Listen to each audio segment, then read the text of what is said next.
Mamlakatimizda davlat boshqaruvini samarali tashkil etishga alohida e'tibor qaratilmoqda. Bu boradagi islohotlar rahbar kadrlarning zamonaviy fikrlashini shakllantirishga ham xizmat qilmoqda. Xususan, ijtimoiy soha rahbarlari uchun maxsus o'quv modeli tashkil etildi.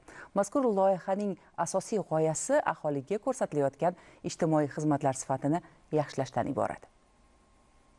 O'zbekistonda davlat boshqaruvini takomillashtirish, ayniqsa ijtimoiy sohada samaradorlikni oshirish bugungi kunning eng dolzarb vazifalaridan biriga aylandi. Ana shu maqsadda Yangi O'zbekiston qiyofasidagi tuman shahar maqomiga ega 33 ta hududiy rahbarlarning ijtimoiy sohaga mas'ul o'rinbosarlari hamda tizim mas'ullari uchun tashkil etilgan 5 kunlik o'quv dasturi muhim amaliy ahamiyat kasb etdi. Mazkur dastur davlatimiz rahbarining davlat xizmatida boshqaruv samaradorligini yanada oshirish chora-tadbirlari to'g'risidagi farmoni ijrosini ta'minlash doirasida O'zbekiston Respublikasi Prezidenti huzuridagi boshqaruv samaradorligi agentligi hamda xorijiy mutaxassislar hamkorligida tashkil etildi. Bu esa dastur mazmuni, zamonaviy talablar va ilg'or xalqaro tajribalar asosida shakllanganini ko'rsatadi. Dastur davomida ishtirokchilarga oddiy nazariy bilimlar emas, balki amalda qo'llash mumkin bo'lgan aniq yechimlar taqdim etildi. Xususan, hududlarda yangi o'sish nuqtalarini aniqlash, ishga solinmagan zaxiralardan samarali foydalanish va ijtimoiy sohani iqtisodiy rivojlanish drayveriga aylantirish masalalariga alohida e'tibor qaratildi. Buning uchun xorijiy ilg'or tajribalar o'rganilib, mutlaqo yangi boshqaruv modelini ishlab chiqish zarurligi ta'kidlandi. Shuningdek, zamonaviy bilim va ko'nikmalarni bevosita amaliyotga joriy etish orqali hududlarda ijtimoiy iqtisodiy barqarorlikni ta'minlash, davlat sektori va xususiy sektor o'rtasidagi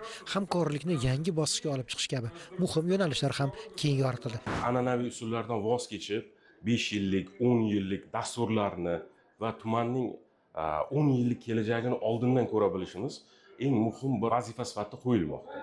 Bundan tashqari, ijtimoiy soha tashkilotlari byudjetga qarab qolmasdan mavjud imkoniyatlardan foydalangan holatda qo'shimcha daromadlar topish va o'sha sohani rivojlantirishga e'tibor qaratish ustuvor vazifa sifatida men ko'rmoqdaman. E'tiborli jihat shundaki, o'quv jarayoni faqat auditoriya bilan cheklanib qolmadi. Ishtirokchilar nazariy bilimlarni amaliyot bilan uyg'unlashtirish maqsadida mamlakatimizda amalga oshirilayotgan yirik loyihalar faoliyati bilan yaqindan tanishdilar. Jumladan, Olimpiya shaharchasi, Milliy tibbiyot markazi, Yangi O'zbekiston universiteti, Islom sivilizatsiyasi markazi va IT Park O'zbekiston kabi zamonaviy obyektlar misolida boshqaruvning ilg'or yondashuvlari amalda ko'rsatib berildi. Bu esa ishtirokchilarga zamonaviy boshqaruv qanday ishlashini faqat nazariy emas, balki hayotiy misollar orqali anglash imkonini berdi. Tinglovchilarning ta'kidlashicha, ushbu dastur ularning dunyoqarashini sezilarli darajada kengaytirdi. Eng muhimi, endilikda ular hududlarning o'sish nuqtalarini aniq belgilab, natijaga yo'naltirilgan boshqaruv modelini amalga oshirish uchun zarur bilim va ko'nikmalarga ega bo'ldilar. Dastur yakunida ishtirokchilarga sertifikatlar topshirildi. Aqlga tayangan iqtisodiyot, mana IT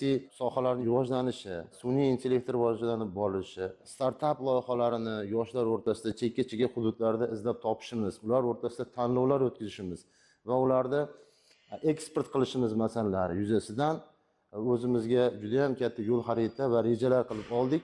Xulosa qilib aytganda, mazkur o'quv dasturi ijtimoiy sohada boshqaruv samaradorligini oshirishga qaratilgan yangi bosqichni boshlab berdi. Bu kabi tashabbuslar orqali hududlarda aniq natijaga qaratilgan zamonaviy va samarali boshqaruv tizimi shakllanib borayotgani aniq.